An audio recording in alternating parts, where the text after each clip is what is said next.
ಸಿದ್ದೇಗೌಡ್ರ 30-30 ಹಾಕ್ರಿ. ನೀವೇನ್ರಿ 60-60 ಹಾಕ್ಲಿಕತ್ತೀರಲ್ಲ? 30-60 ಅಲ್ಲ, ಏರಕ್ಕೆ ಟೈಮ್ ಬೇಕು ಪ್ರಸಾದವ್ರೆ. ಆದ್ರೆ 90 ಆದ್ರೆ ಒಳಗೆ ಇಳಿದ ಕೂಡಲೇ ಏರುತ್ತೆ. ಏನಿದು? ಇದು ಆರೆಂಜ್ ಜ್ಯೂಸು. ಹಾ ಹೌದ್ರಿ. ಹೌದಾ? ನಂಗೂ ಬಾರ್ಕಾಗಿದೆ, ಕೊಡಿ. ಸಂಜೀವ್ ಅವರೇ, ಜ್ಯೂಸ್ ಕುಡಿತೀರಾ? ಇಷ್ಟೊತ್ತಲ್ಲಿ ಜ್ಯೂಸಾ? ಬೇಡ. ಅಯ್ಯೋ, ಏನಾಗತ್ತೆ? ಮಲ್ಗೋ ಮುಂಚೆ ಎಲ್ರು ನೀರ್ ಕುಡಿತಾರೆ, ಹಾಲು ಕುಡಿತಾರೆ. ಇದು ಆರೆಂಜ್ ಜ್ಯೂಸ್ ಅಷ್ಟೇ, ತಗೊಳ್ಳಿ. ಕುಡೀರಿ ಕುಡೀರಿ. ಸರಿ, ಈಗಾಗಲೇ ನಾನು ತುಂಬ ಜನ ಬೇಜಾರು ಮಾಡಿಬಿಡ್ತೀನಿ. ನಿಮಗೂ ಯಾಕೆ ಬೇಜಾರು ಮಾಡಬೇಕು? ಕೊಡಿ, ಕುಡಿತೀನಿ.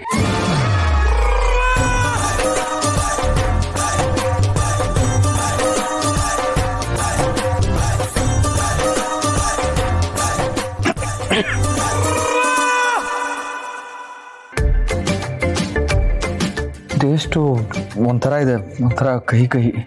ಹೌದಾ?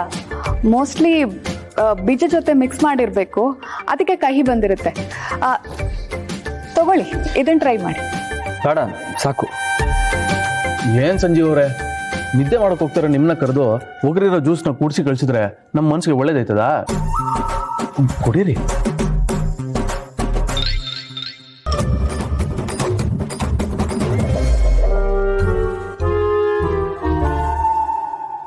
ಇದು ಸ್ವಲ್ಪ ಘಾಟ್ ಕಮ್ಮಿ ಇತ್ತು.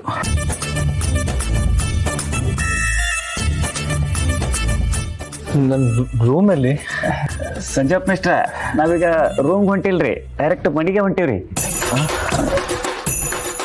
ಇಲ್ಲ, ಅಲ್ಲೇ ಇರ್ತದೆ, ಹೋಗಿ.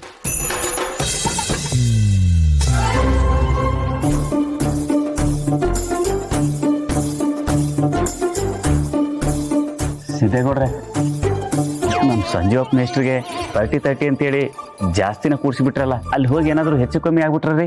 ಹೆಚ್ಚಾದ್ರೆ ವಾಂತಿ ಮಾಡಿ ಕಮ್ಮಿ ಮಾಡ್ಕೊತಾರೆ ಬಿಡಿ ಪ್ರಸಾದವ್ರೆ, ಯಾಕೆ ತಲೆ ಕೆಡಿಸ್ಕೊತೀರಾ? ಹಂಗಲ್ರಿ ಗೌಡ್ರ, ಹೆಂಡತಿ ಹತ್ರ ಹೋಗಿ ಏನಾದರೂ ಎಡವಟ್ಟ ಆಗ್ಬಿಟ್ರಿ? ಆಗ್ಲಿ ಅಂತಾನೆ ಟಾನಿಕ್ ಕುಡಿಸಿರೋದು. ನಾನೇನಾದ್ರೂ ಕುಡ್ದ್ಬಿಟ್ಟಿದ್ರೆ ಅಷ್ಟೇ ನನ್ನ ಕತೆ. ಇವರಿಬ್ರು ಸರಿಯಾಗೇ ಇದ್ದಾರೆ. ಇನ್ನು ಅಮೃತನ ಕತೆ ಅಷ್ಟೇ.